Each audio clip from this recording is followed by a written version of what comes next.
ద్వితీయోపదేశ కాండము 28వ అధ్యాయము మొదటి వచనం. 28వ అధ్యాయము మోషే ఇచ్చినటువంటి చివరి ప్రసంగాల్లో ఒకటిగా మనము చెప్పుకొనవచ్చు.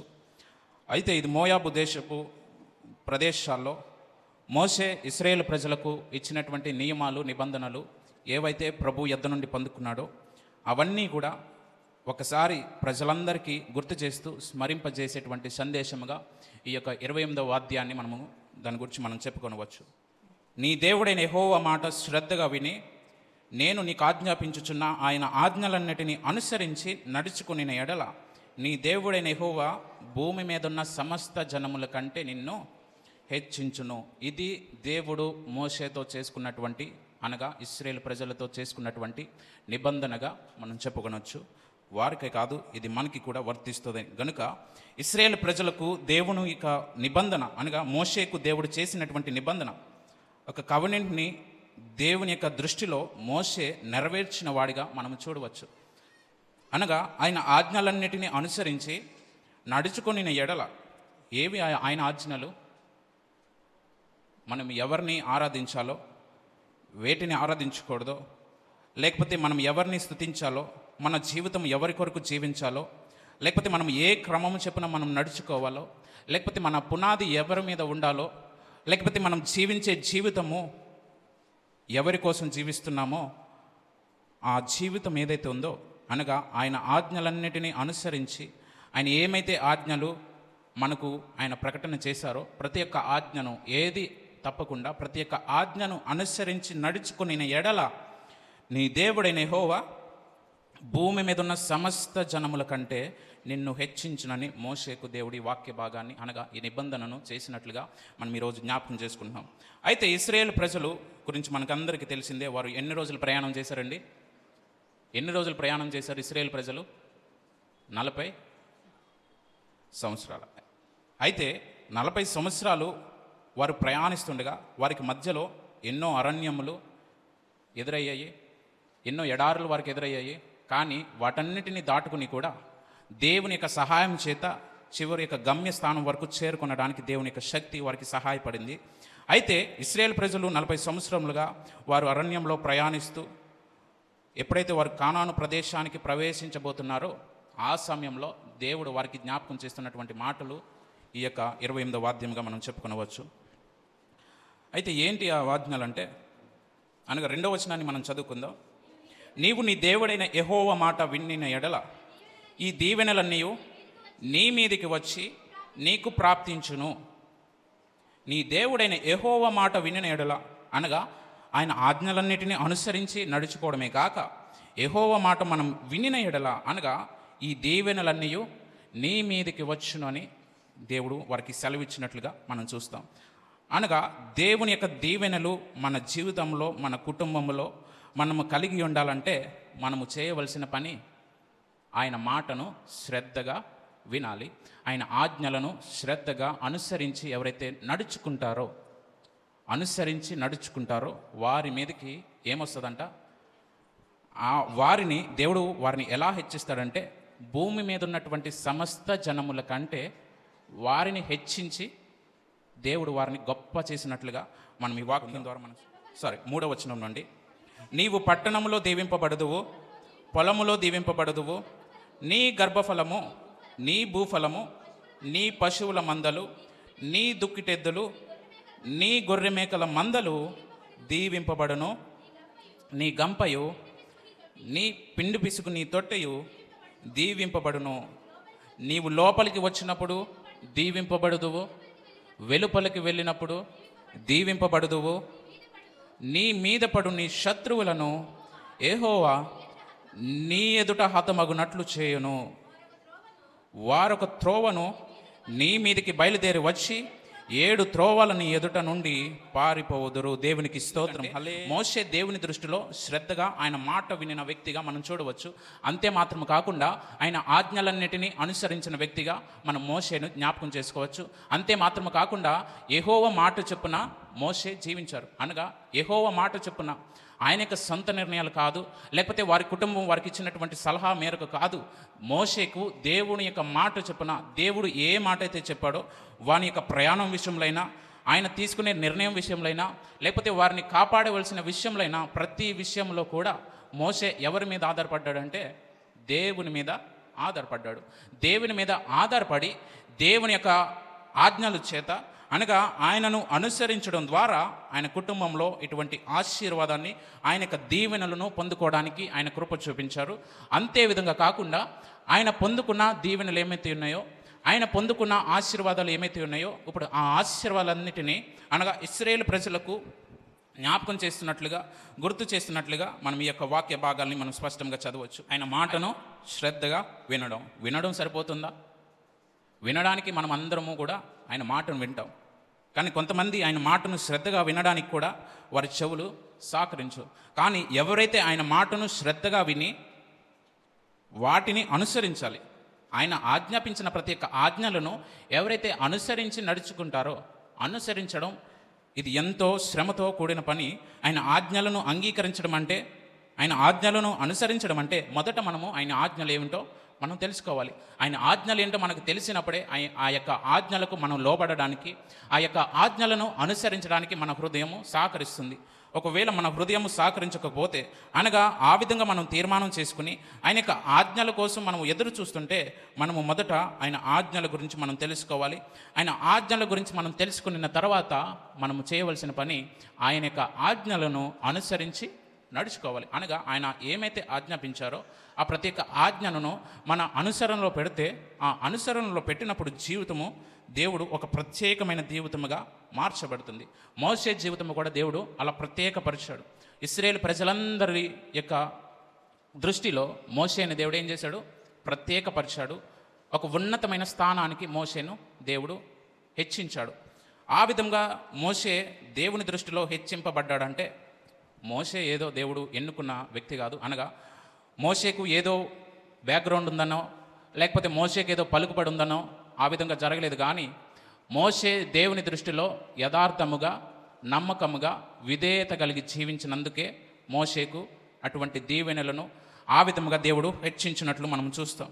కనుక మోషే జీవించిన సంవత్సరములన్నీ కూడా దేవునికి యథార్థముగా ఆయన కృపలో వర్ధిల్లుచు, ఆయన ప్రజలను ఆయన యొద్దకు నడిపిస్తూ, ఒకవేళ ఆయన ప్రజలు అనగా ఇశ్రాయేలు ప్రజలు అనేక పర్యాయాలు, అనేక సమయాల్లో దేవునిని దూషిస్తూ, దేవుని యొక్క మాటకు లోబడిన వారిగా ఉన్నప్పటికీ కూడా మోసే వారిని ప్రోత్సహిస్తూ, మోసే వారికి దేవుని యొక్క భయాన్ని చెబుతూ వారందరినీ కూడా ఆ యొక్క కానాను ప్రదేశానికి నడిపించడానికి వారందరినీ సిద్ధపరిచినట్లుగా మనం చూస్తాం. అలాగే అంతమంది ప్రజలను, ఇశ్రాయేలు ప్రజలను ఒక ప్రయాణము వారందరి చేత మనం చేయాలంటే అది ఎంతో కష్టమైన పని. అంతమంది ప్రయాణిస్తున్న వారందరూ ఒక్క వ్యక్తికి ఒక మాటకు లోబడాలంటే అందరూ ఆయన మాటకు సహకరించరు, అందరికీ ఆయన మాటలు నచ్చవు, అందరికీ ఆయన మాటలు అంగీకారంగా ఉండవు. అందరికీ అనేకమైన ఆలోచనలు ఉంటాయి, అందరి యొక్క ఆలోచనలు అనేక విధాలములుగా ఉంటాయి. కానీ దేవుడు మోషే యొక్క ఆలోచనలు ఎలా అయితే దేవుడు నిర్ణయించాడో, అదే విధంగా ఇశ్రాయేలు యొక్క ప్రజల యొక్క నిర్ణయాలు, వారి యొక్క ఆలోచనలు కూడా మోషే యొక్క ఆలోచన విధానంలోనికి మార్చినట్లుగా మనం చూస్తాం.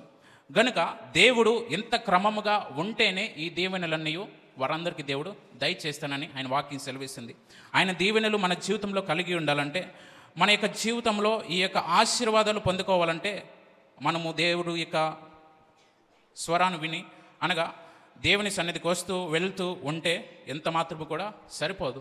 మనం ఆయన సన్నిధికి వచ్చినప్పుడు ఆయన మనతో ఏం మాట్లాడుతున్నారో ఆ మాటలన్నింటినీ ఏం చేయాలంట?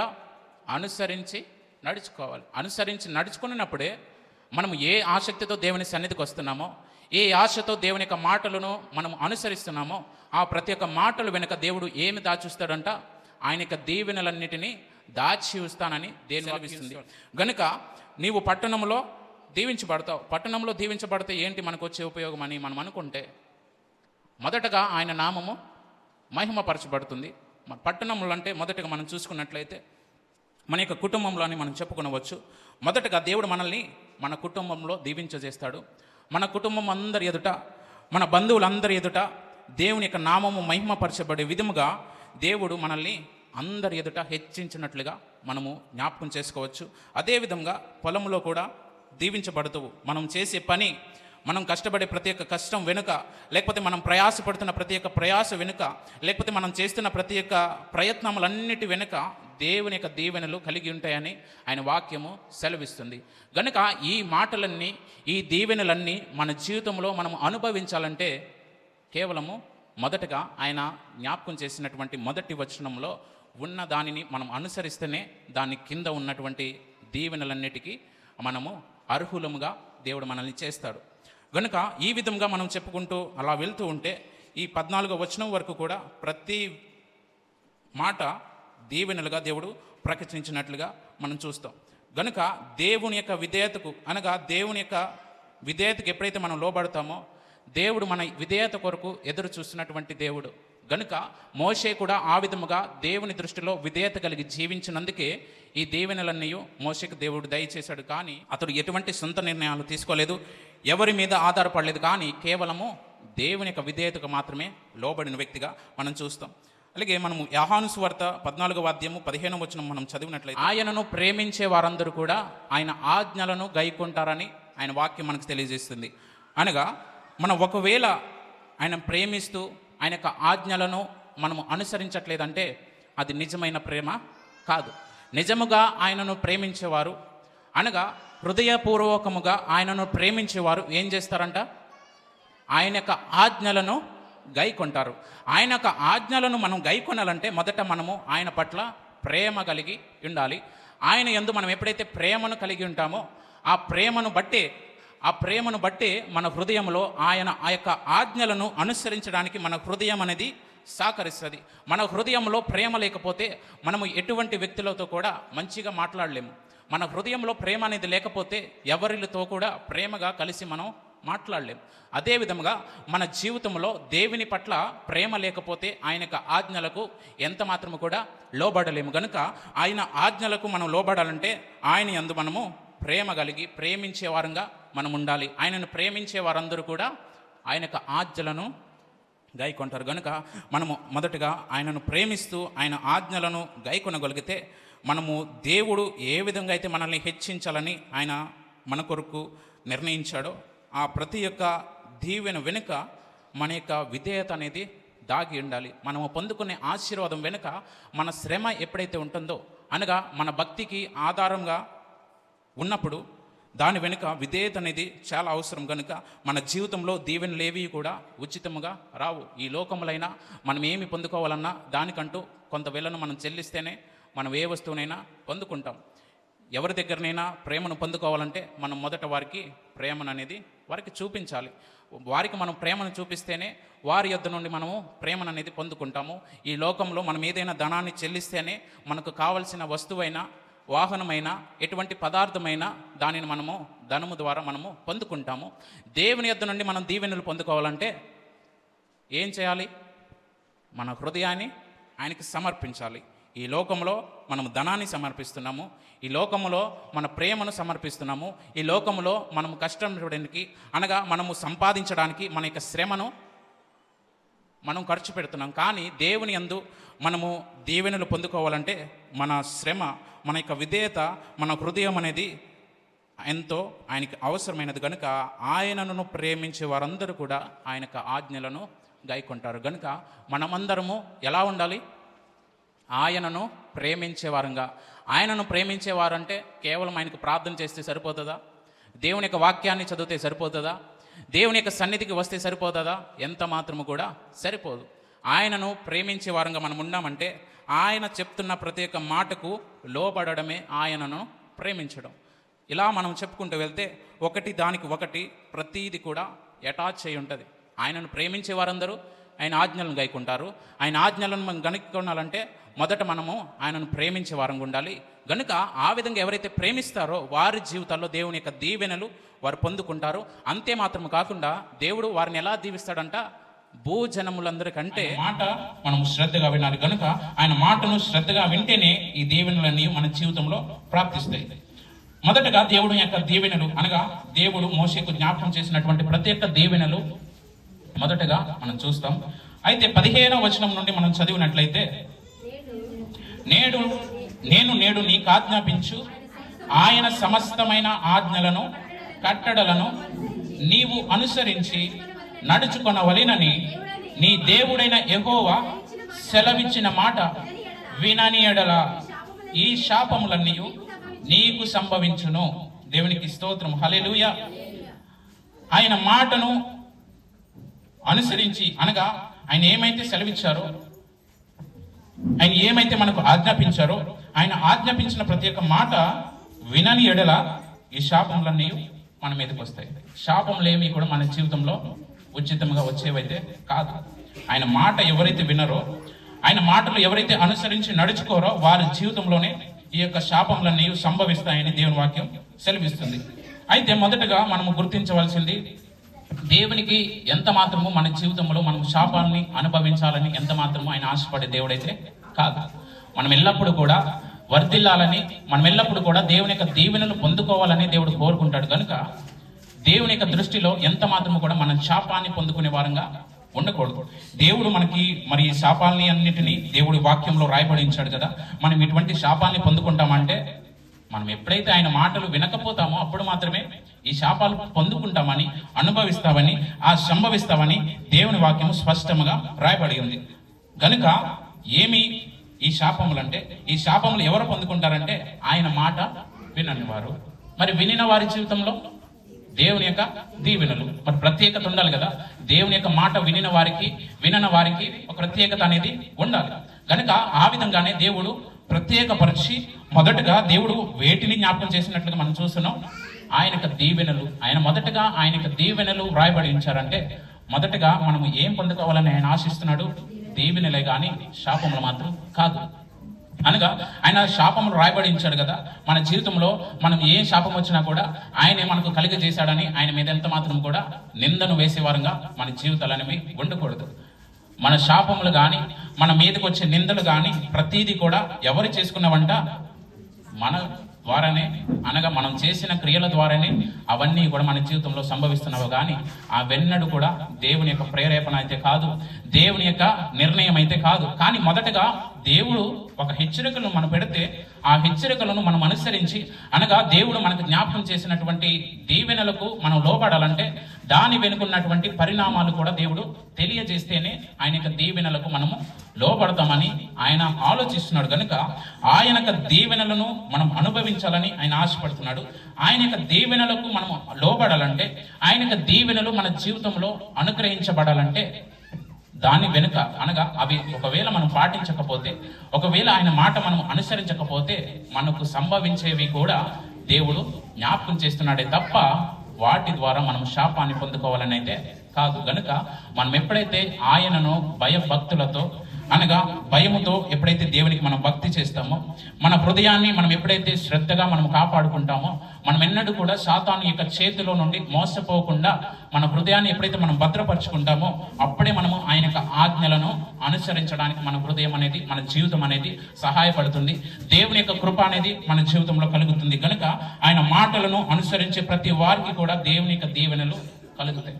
దేవునికి నేను ఎంత భక్తి చేస్తున్నాను కదా, లేకపోతే దేవునికి నేను ఎన్ని సంవత్సరాల నుండి ఆయనకు నేను సమర్పణలు చేస్తున్నాను కదా, అర్పణలు ఇస్తున్నాను కదా, ఏమీ నా జీవితంలో మార్పు లేదంటే మార్పు చేయవలసింది, మార్పు ఉండవలసింది మన క్రియలలో, మన యొక్క నిర్ణయాల్లో మనము దేవునిని అనుసరించడంలో మన క్రియలు అనేవి మార్పు రావాలి. కానీ దేవునిలో ఎన్నడూ కూడా ఆయన మార్పు లేని దేవుడు. ఆయన ఒకటి నిర్ణయించాడంటే ఆ నిర్ణయం మీదే ఆయన నిలబడతాడు. కానీ ఆయన మాటను మార్చే దేవుడు కాదు. ఆయన మన నిర్ణయాల్ని మార్చడానికి ఆయన ఇష్టపడతాడు. కానీ ఆయన యొక్క నిర్ణయాల్ని ఆయన ఎంత మాత్రం కూడా మార్చుకోలేడు. ఎందుకంటే ఆ నిర్ణయం వెనక దేవుడు ఆయన యొక్క దీవెనలను దాచించాడు. కానీ మనము తీసుకునే నిర్ణయాలు వెనక దేవుని యొక్క దీవెనలు ఎంత మాత్రము కూడా ఉండవు.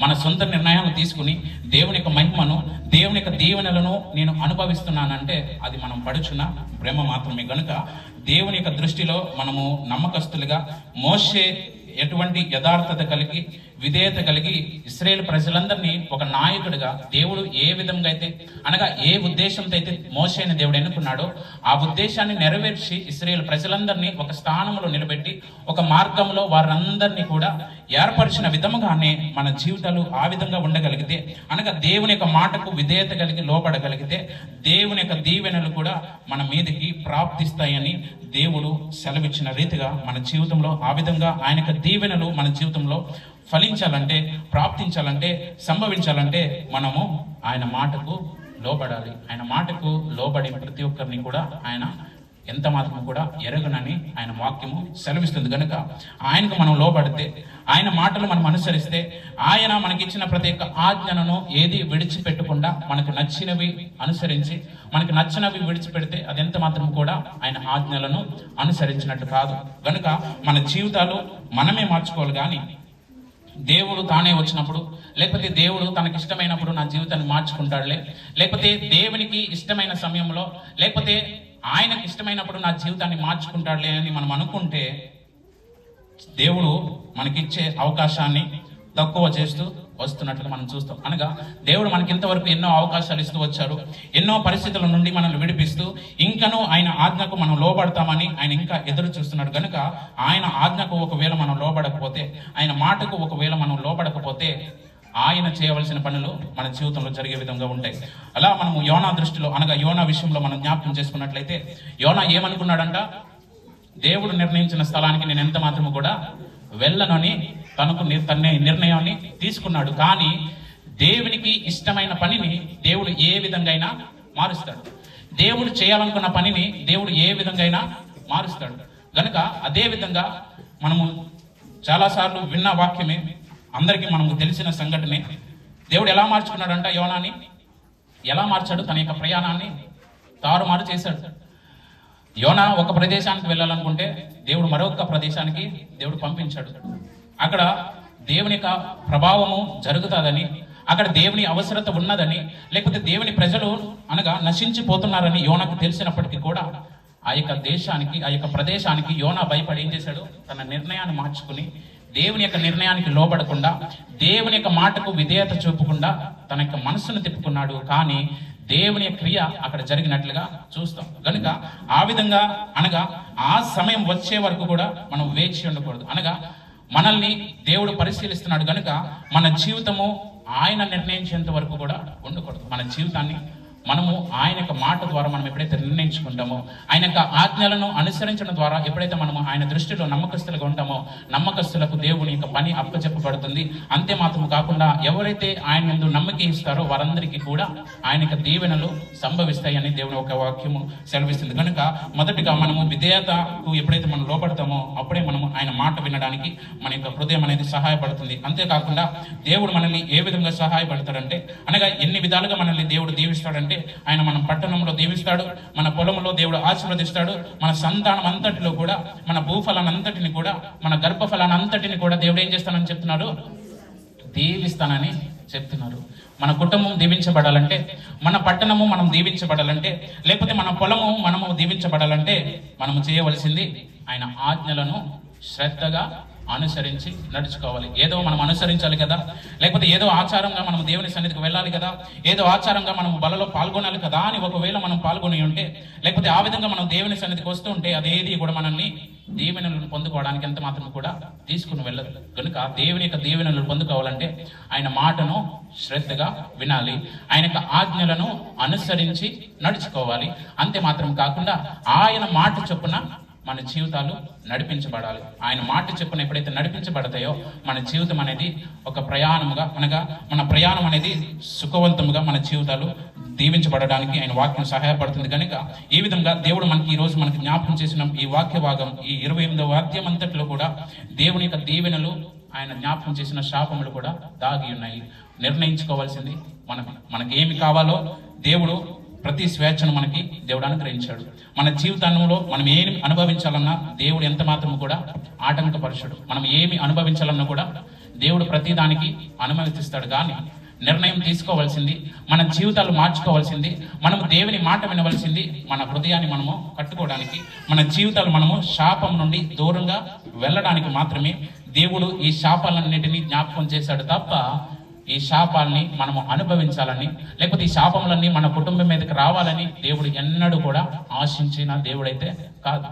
కనుక ఈ శాపములన్నీ ఎప్పుడైతే మన జ్ఞాపకంలో ఉంటాయో, ఎప్పుడైతే మన హృదయంలో ఉంటాయో, వీటిని అనుభవించకుండా ఉండాలంటే నేను దేవుని మాటను వినాలని మనలో భయం అనేది ఉంటుందని కనుక దేవుని యొక్క మాటలు మనకు జ్ఞాపకం చేస్తున్నాడు కనుక మనం ఈ విధంగా మనం చూసినట్లయితే దేవుని యొక్క వాక్య భాగంలో అనేక మంది దేవుని యొక్క విధేయతకు లోబడి ఆ విధేయత ద్వారా ఎన్నో మహిమలను చూసిన వారు ఉన్నారు కనుక ఆ మహిమలను మనం చూడాలంటే అనగా ఆ మహిమ కలిగిన దేవుని యొక్క ప్రసన్నత మనం అనుభవించాలంటే ఆయన యొక్క విధేయతకు మనం చూపడం వలన మాత్రమే దేవుని యొక్క చేతిలో మనము వాడబడిన ప్రజలుగా ఆయన దృష్టిలో పిలువబడిన ప్రజలుగా మనం ఉంటాం కనుక మన జీవితము మన యొక్క విధానము ప్రతిదీ కూడా ఇతరులకు మాదిరికరంగా ఉండాలని దేవుడు ఆశిస్తున్నాడు. ఒకవేళ మనం దేవుని యొక్క మాట వినకపోతే మనం జీవితంలో ఈ లోకంలో ఎటువంటి నాశనాలను అయితే మనం చూస్తున్నామో అటువంటి నాశనాలు నుండి మనము విముక్తి చెందాలంటే, ఆ నాశనాల నుండి మనము విడిపించబడాలంటే దేవుని యొక్క మాటకు మనము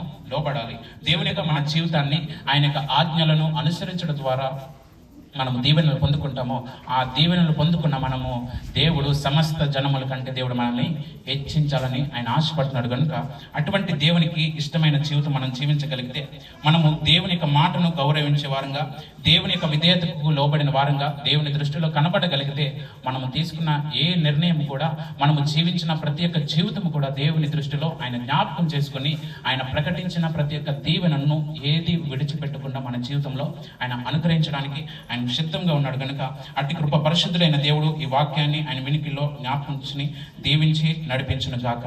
ఆమేన్.